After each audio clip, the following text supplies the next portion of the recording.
निरूप्यतामिह स्वार्थः कियान् देहभृतो असुराः निषेकादिषु अवस्थासु क्लिश्यमानस्य कर्मभिः। नमस्कार मित्रों, ये जो श्लोक है ये प्रहलाद उपदेश का 58वां श्लोक है जिसे हम आज गहराई से समझेंगे। तो आइए सबसे पहले इस श्लोक के अर्थ को समझते हैं। तो जो श्लोक है वो कहता है निरूप्यताम इह स्वार्थः, अर्थात यहाँ निरूपण करो कि स्वार्थ कियान देह भृतो असुराः, अर्थात देहधारी असुरों को कितना निषेकादिषु अवस्थासु, अर्थात वीर्य से आगे की सभी अवस्थाओं में क्लिश्यमानस्य कर्मभिः, अर्थात कर्मों से पीड़ित करता है। तो यहाँ पर प्रहलाद महाराज कहते हैं कि यहाँ पर निरूपण करो, अर्थात यहाँ पे समझने का प्रयास करो, देखो इस बात को कि किस प्रकार से देहधारी असुर जो हैं उनको उनका स्वार्थ जो है वह कितना क्लेश प्रदान करता है, कितना दुख प्रदान करता है वीर्य से लेकर के आगे की सभी अवस्थाओं में। तो देखिए हमारा जीवन आप देख लीजिए, उसी से आप समझ जाएंगे कि हमारा जीवन जो है उसमें हम आरंभ में क्या होते हैं, वीर्य होते हैं। वीर्य से फिर जो है हम अपने माँ के गर्भ में पहुँचते हैं, माँ के गर्भ में पहुँच करके हम शिशु का रूप धारण करते हैं। फिर जो है हमारा जन्म होता है।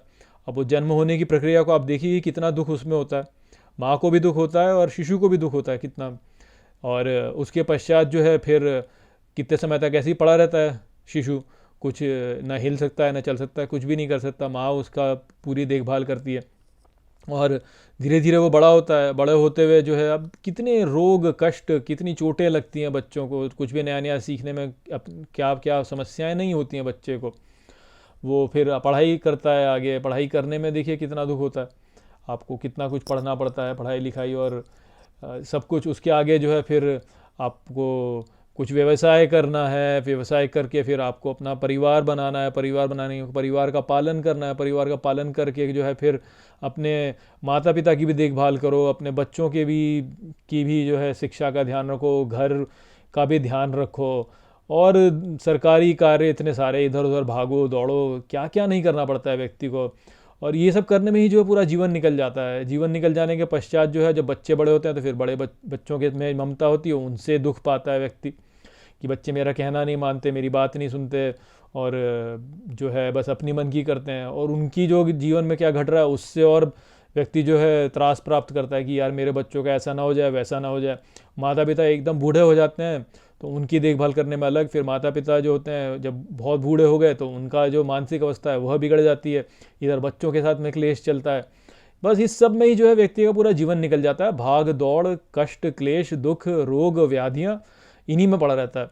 और मन में ये बार बार यही आशा रहती है कि हाँ मुझे सुख मिल जाएगा, कहीं से मुझे सुख मिल जाएगा, जब मेरे बड़ी बड़ी प्रॉपर्टी खड़ी हो जाएगी तो मुझे सुख मिल जाएगा, मेरे बच्चे जो हैं बड़े सफल हो जाएंगे तो मुझे सुख मिल जाएगा, सबके सामने मैं दिखाऊंगा देखो मैं कितना शक्तिशाली हूँ, कितना सफल हूँ, मैंने इतना कुछ कर लिया अपने जीवन में, मैंने इतने बड़े बड़े बिजनेस खड़े कर लिए, इतने बड़े बड़े घर बना लिए मैंने, मेरे बच्चे देखो कहाँ कहाँ पहुँच गए।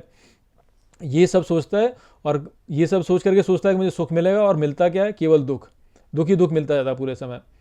तो यही तो स्थिति है। और देखिए लोग क्या सोचते हैं कि असुर कौन है, असुर वो हैं जो कि जो है उनके जो है बड़े बड़े दांत होते हैं, बड़ी बड़ी आँखें होती हैं, बड़ी बड़ी मूँछें होती हैं, काले एक वर्ण के होते हैं। ऐसा कुछ नहीं है। असुर जो है वो वास्तव में वही है जो कि संसार में पृथकता देखता है, जो ये सोचता है कि एक तो मैं हूँ और एक ये संसार है, और संसार जो है ये मुझसे अलग है और मैं जो है मेरा शरीर हूँ। जो इस प्रकार से सोचता है वही असुर है वास्तव में। ऐसा नहीं कि असुर कोई जो है मोटी मोटी शरीर वाला और काले वर्ण का और जो है ऐसा मुच्छड़ सा और कोई ऐसा बेकार सा जो व्यक्ति दिखने में भयावह ऐसा व्यक्ति होता है, ऐसा नहीं है। कोई भी व्यक्ति जो है जो ये सोचता है कि मैं मेरा शरीर हूँ और मैं जो है इस संसार में पृथक हूँ और इस संसार में अलग अलग वस्तुएं हैं, अलग अलग लोग हैं जो कि अलग अलग रूप से कार्य कर रहे हैं, जो भी इस प्रकार सोचता है वही असुर है वास्तव में। क्यों? क्योंकि वह स्वार्थी हो जाता है ना, क्योंकि वही सोचता है कि मैं हूँ और दूसरा है। और ऐसा सोचने से स्वार्थ स्वतः उत्पन्न होगा, क्योंकि स्वयं का ही तो हमको अपना देखना है कि हम मेरा क्या होगा ये देखना। तो जो व्यक्ति ऐसे सोचेगा वो ऐसे ही हो जाएगा, स्वार्थी हो जाएगा। तो वह ही वास्तव में असुर है। वो भले दिखने में कैसा भी हो, भले दिखने में कितना भी सुंदर हो, परंतु वह ही असुर है वास्तव में। तो ऐसा जो व्यक्ति होता है वो कितना क्लेश झेलता है इस संसार में, इसका आप निरूपण कर सकते हैं, आप समझ सकते हैं कितना क्लेश झेलता है। तो इस सब के चक्कर में ना पढ़ना ही तो हमारे लिए श्रेष्ठ है कि इन सब में हम पढ़ें ही ना। अपनी कामना के लिए, अपने स्वार्थ के लिए कुछ भी कार्य हम ऐसे करें ना, क्योंकि वह ही जो कि दुख उत्पन्न करेगा। परंतु व्यक्ति ये सोचता है कि यार इस संसार में तो स्वार्थी होना पड़ता है, यदि हम अपना नहीं सोचेंगे तो हमारा कैसे होगा, ऐसे सोचते हैं लोग। ऐसे कैसे हो जाएगा, मैं अपना नहीं सोचूंगा तो कैसे होगा, मुझे आगे चलना है। फिर आप देखिए क्या क्या होता है संसार में, जो भी यहाँ खेल हो रहा है वो इसी कारण से हो रहा है। ट्रैफिक को ही देख लीजिए आप, लोग सोचते नहीं, जरा सा भी लोगों में धैर्य नहीं है कि मैं किसी को थोड़ी सी जगह दे दूँ, नहीं मैं घुसूँ आ गया, मैं घुसूँ आ गया, इसी प्रकार से लोग करते हैं।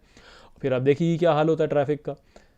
फिर आप देखिए, अब आप राष्ट्रों में भेद देख सकते हैं, जहाँ पे लोग स्वार्थी कम होते हैं, जिस राष्ट्र में लोग स्वार्थी कम होते हैं वहाँ पे आप देखिए कि सब चीज़ें ठीक से चलती हैं, और जहाँ पर लोग स्वार्थी अधिक होते हैं वहाँ पे आप देखिए सारा काम खराब हो जाता है।